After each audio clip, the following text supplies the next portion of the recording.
Welcome to another episode of ARC's Travel Connect virtual series. I'm Sara Hetland, Senior Manager of Marketing, Brand, Content, and Programs at ARC. Today, I'm joined by Laura Jackson, Vice President of Air Service Development at Denver International Airport. Laura, welcome. Sara, thanks for having me today. Thank you for being with us. So before we dive in, could you talk about how you joined the Denver airport, your role at the airport, and any other insights you'd like to give into your career? Sure. Well, I took my first airplane flight when I was 2 weeks old, and I've basically been immersed in aviation ever since. My father worked for an airline, so we moved around quite a bit, but also in our free time, we love traveling.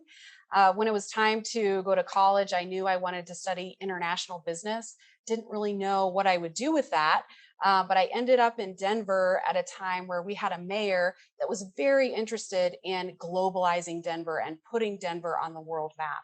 So I was lucky enough to start working with that administration and in the area of economic development and quickly moved out to the airport actually 2 decades ago. So I've been doing air service development for the past 20 years. And what air service development is really a sales and marketing function at an airport with our primary customer as the airlines. So we're working to, number one, retain the air service that we have, retain airlines that are operating into Denver and the routes that they're operating. But then the fun part of the job is expanding. So trying to convince new airlines to fly to Denver, building business cases to tell them why their airplanes will make more money in Denver than in other places. And then working with our current carriers to expand, to add new dots on the map or increase frequency. So that's kind of where I ended up where I am today. That's fantastic. And now I have to ask, where did you end up traveling when you were 2 weeks old? So traveled actually from where I was born in Wilmington, North Carolina, up to Washington, D.C., Oh, where my nice. parents were living at the time. So, yeah. Kind of taking a step back and looking at 2020, curious, what were things like then in your role when COVID-19 hit? How did that end up affecting passenger mixes, airline schedules at the time? Yeah, so we started off 2020 with a lot of grand plans for new services we hope to recruit to the airport. And of course, in the springtime, March of 2020, that all came to a halt. And we started looking at things very, very close in. Daily schedule updates became extremely important. It's not something that we had looked at in the past. We would really just look weekly, but things were changing so quickly. We needed to understand every day what airlines were scheduling or canceling. We also started to look at TSA throughput data, which is not something the air service team had focused on in the past. Definitely something our operations team looked at from the perspective of movement through the facility. But it really was the only real time information we were able to get to understand passenger traffic trends. So we quickly shifted how we were doing things, what we were looking at. Our team went up completely remote, which was brand new for us. We had not been remote in the past. It was not part of any policy in place at the airport.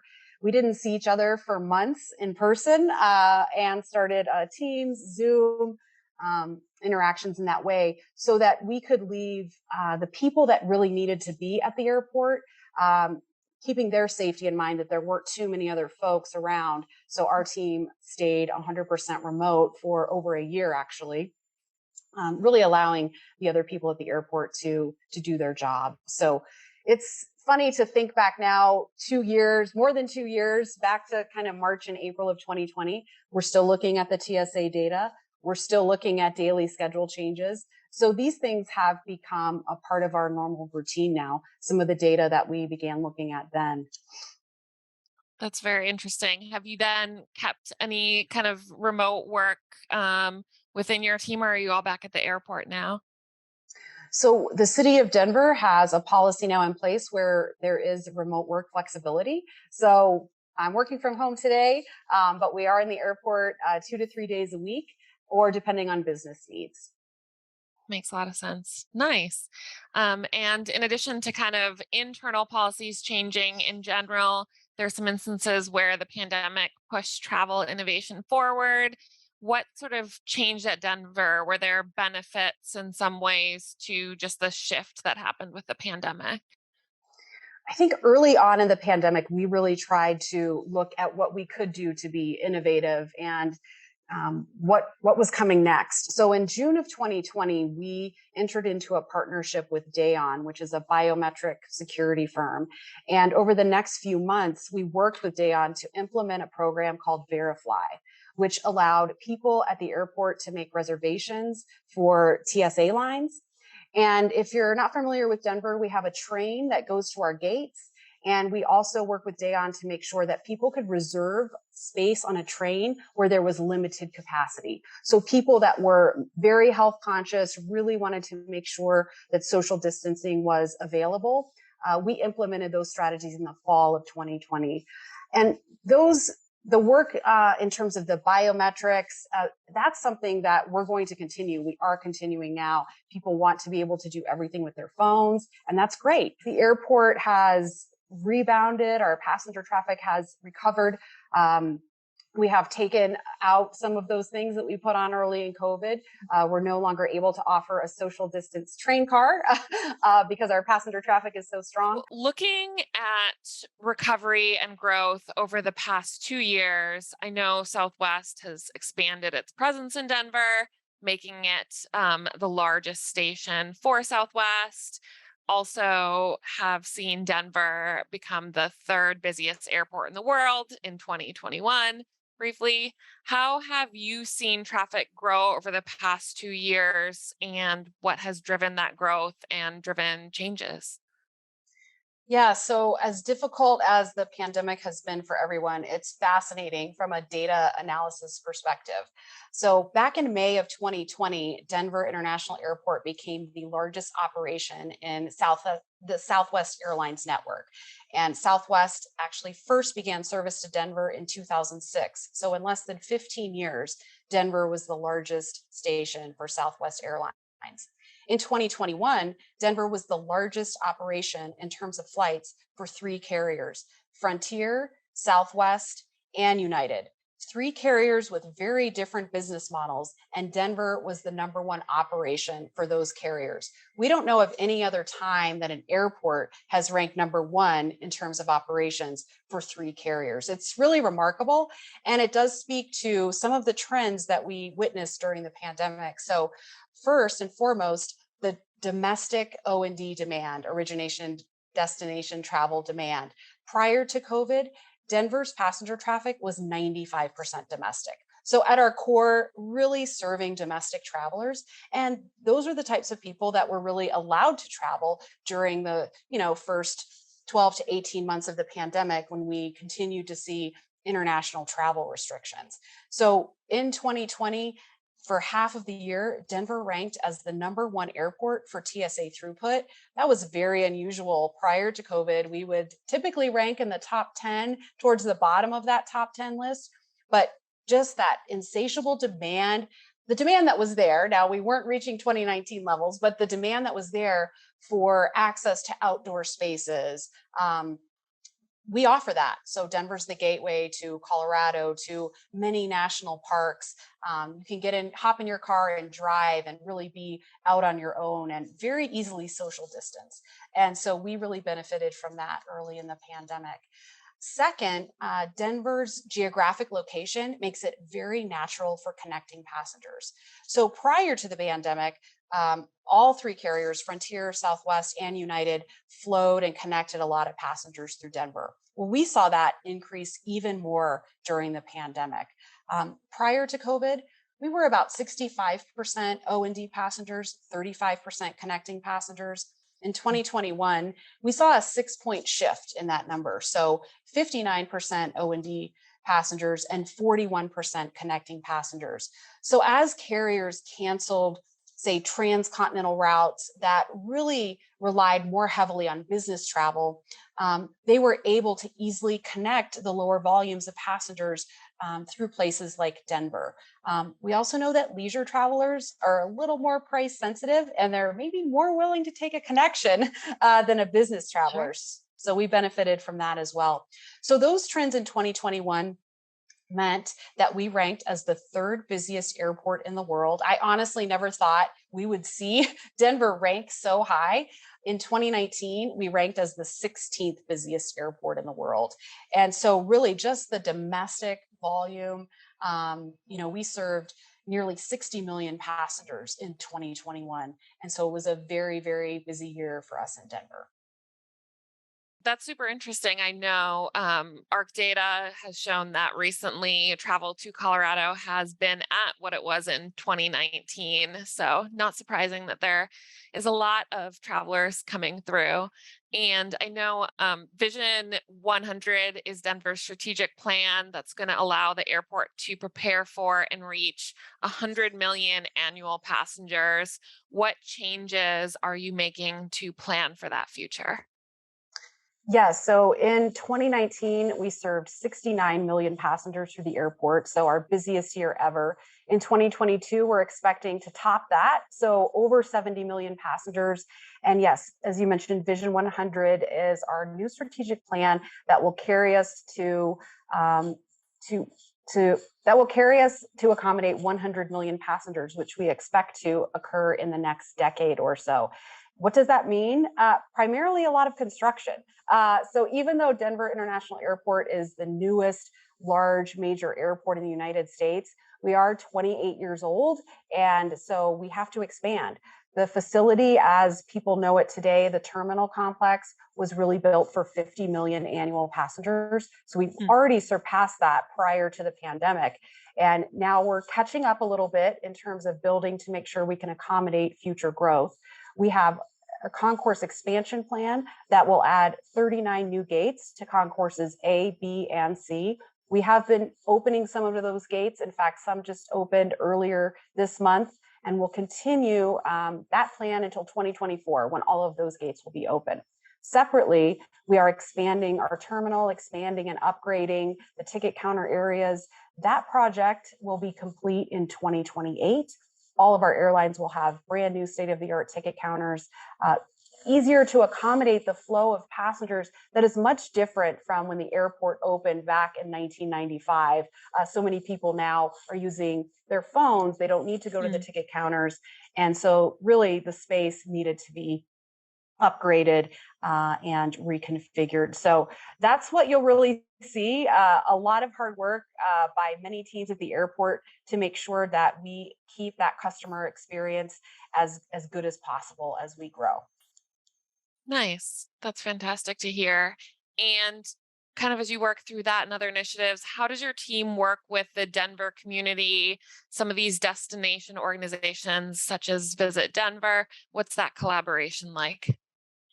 So we have partners across the state. You mentioned Visit Denver. We also work with local chambers, with the state of Colorado. We work with foreign consulates and foreign governments that are based here in Denver. Our job is to make sure that all of these groups know about the new flights and all of the routes that we have through the airport to bring customers into Denver and increase the economic opportunities here in Denver. So it number one, sharing information and making sure that they share information with all of their stakeholders. But in addition, we also work with these groups to align our strategies and targets. So every group, our team, all of these organizations, we all have limited budgets. We all have limited resources and staffs. So we want to make sure that if we're targeting a city or an airline for new service, that we're all on the same page, that this makes sense for the airport, for Denver, for Colorado, our ski industry, if it's the aerospace industry, all of these groups. And we find that we can really get a better bang for our buck if we work together, not only to recruit the new service, but then we're able to collectively support it as it enters the market and grows over time. Nice. Are there any particular new services or routes that have been added recently or are in the works? Yeah, so actually, in summer of 2021, Air France began service to Denver. So, the first time ever, we've had Air France or a SkyTeam carrier operate transatlantic service to Denver. And it came about, we've talked to them for many, many years, trying to convince them to add Denver as a market. But one of our weaknesses was always that it was a little bit too heavy on the leisure side when you look Mm. at the makeup of Denver, Paris travelers. Well, that was a benefit during COVID, right? That's who was able Sure. to travel more so last year. So Hmm. we were able to convince Air France to start last summer. Last summer was the challenge because the US borders were not open to European travelers coming into the United States. But people originating in Denver were able to travel to many points in Europe, and Air France resumed their flights this season. They just resumed on May 4th to operate again to Denver this summer. So, a pandemic win for us, something that we'd cultivated over many years, and then the timing became right. Nice. That's really exciting. Is that then a seasonal route, or are there expectations for that to be longer service during the year? Right now, it's just seasonal. We Okay. have to do a little more work to convince French skiers to come to Colorado and not go to the backyard in the Alps where they have great skiing. Um, but we work, it's an example too, as you had asked about working with our partners. So the state of Colorado has a full time representative in France specifically to support that flight and to promote Colorado in Paris and France to bring those tourists into Colorado. Oh, wow. That's great. Super exciting. You mentioned earlier looking at TSA data in terms of just tracking passengers and things like that. What other data are you using in terms of looking at new traffic, destinations that you want to explore? So we purchase a lot of data internally so we can analyze data. Our job is to be the experts on Denver. And so always open to new data sources. We'll look, of course, at traditional sources such as O&D and T100 from the USDOT, also looking at international demand data from MIDT and other resources. During the pandemic, the data that's offered by the cell phone movements by various Hmm. companies and really seeing real time passengers coming into the airport, whether where are they going after they leave the airport? Are they driving long distances to go to Yellowstone or these other parks because we have such a large catchment area? Trying to understand that data has become new Hmm. to us and really beneficial to our business cases. Um, we did actually purchase for over a year demand booking data from ARC to understand daily bookings and really Hmm. to help us look, were bookings building out into the future? And did that indicate to us that there was confidence in travel recovery or that there was more business travel that was coming up on the horizon? And analyzing those trends was really important to us during the first year of the pandemic as the recovery was uneven and wanting to get a glimpse into everything that we could. So we've definitely incorporated some new data tools into our toolbox. Nice. And it's really fascinating to me that you can look at people kind of going beyond that Denver area and beyond the airport. Have you seen some of that behavior change somewhat recently in terms of people doing more travel to those parks or travel to places they might not have gone to before? Yes, it's been fascinating to see the different shifts, especially because international travel was really not allowed to many places for so long. Hmm. For example, one of the things we saw a lot of Denverites, Denver originally originating travelers going to Florida and the southeastern United States, and also inbound from those areas into Colorado, more so than we had seen in the past. And so we estimate that because some of the places they would traditionally go were very cut off. For example, Hawaii is a big travel destination from Denver, but Hawaii had a lot of restrictions Hmm. early in the pandemic. And so we did see some of those travelers shift to Florida and places that typically we have less travel in the central and western part of the United States for leisure travel. We saw increased demand from places like Charlotte and Atlanta to come into Denver for skiing. So seeing those increase in the wintertime when they had fewer options, to travel. So definitely fun and interesting to look at all of these shifts. Yeah, that is super interesting. And has then just in your role at the airport, has data always been a part of that role, or how has that kind of shifted over time?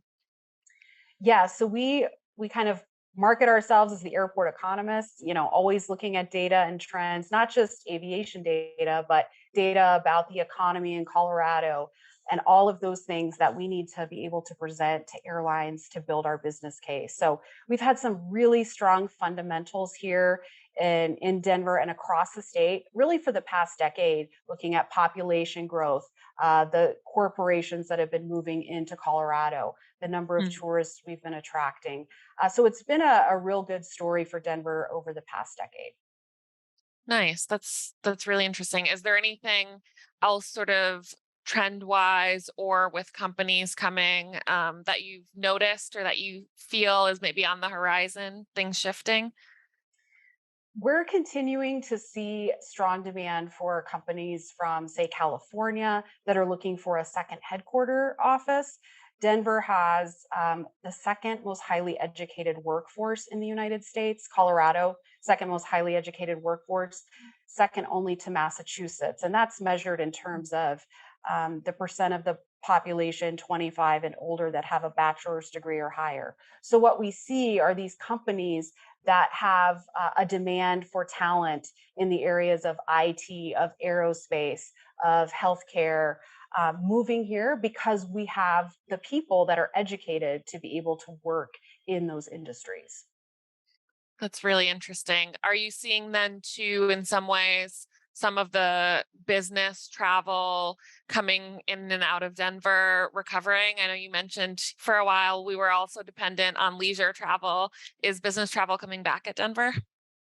We are seeing business travel come back at Denver. I would say it's not quite back to the levels that we had pre COVID. Denver is primarily, our business community is primarily small and medium sized businesses.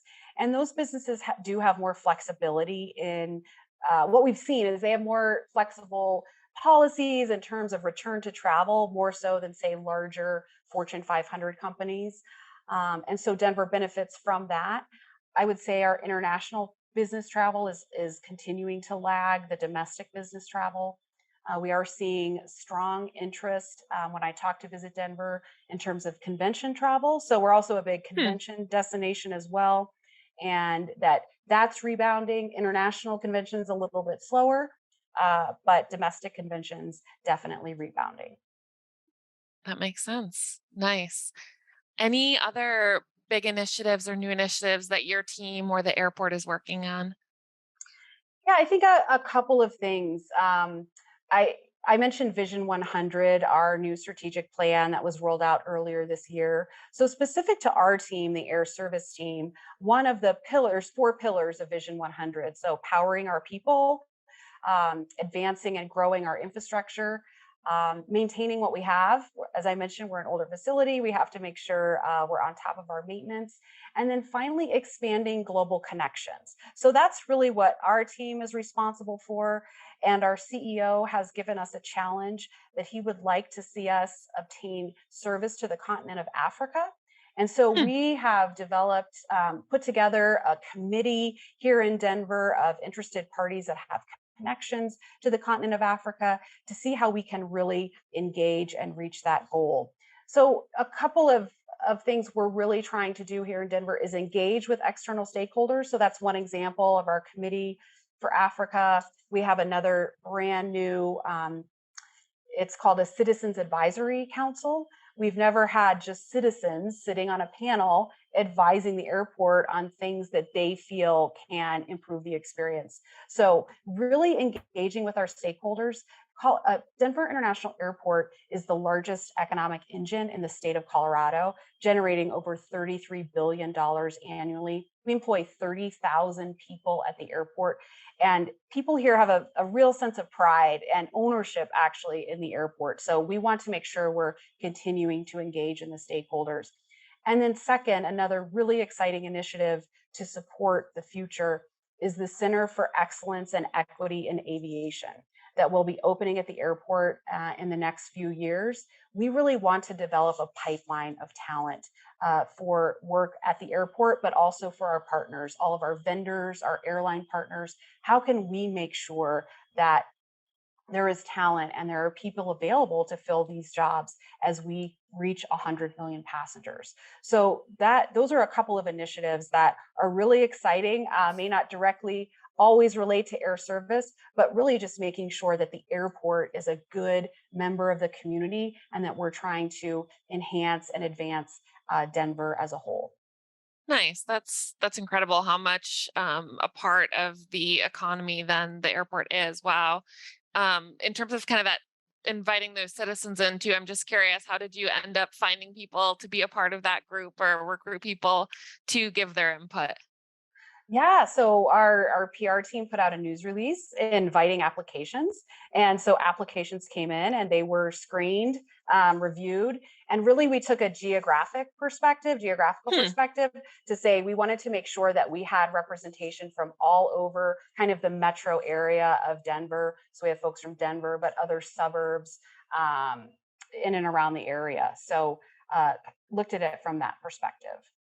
Nice. Get a nice cross section of people. That's awesome. Well, I'm super excited to see what is ahead next for Denver. Anything else you want to make sure that you highlight? Think I've highlighted most things that I'd like to talk about today. So thank you for having me. Yeah, thank you so much, Laura, for joining us. Thank you to everyone who is watching the episode. To view more episodes, you can visit arctravelconnect.com.